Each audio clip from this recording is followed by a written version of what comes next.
Okay, madam, tinulungan ko ang tatay mo nung panahon niya tumakbo, and then ikaw naman, ang anak naman. Tinulungan niya ako. Tinulungan ko siya noong 2016. Tapos tutulungan ba niya ako sa 2028?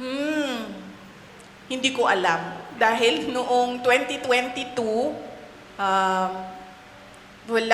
noong 2022, wala siyang active help na ginawa. Sinabi lang niya na kaya niya yan.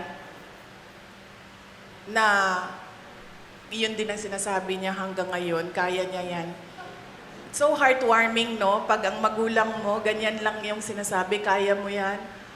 Wala man lang parang, uy, kawawa ka naman. Uy, parang anong matutulong ko?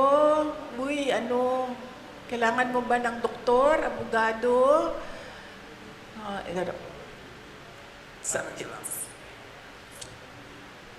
Sige po. Heartwarming kung ganyan yung concern ng magulang mo.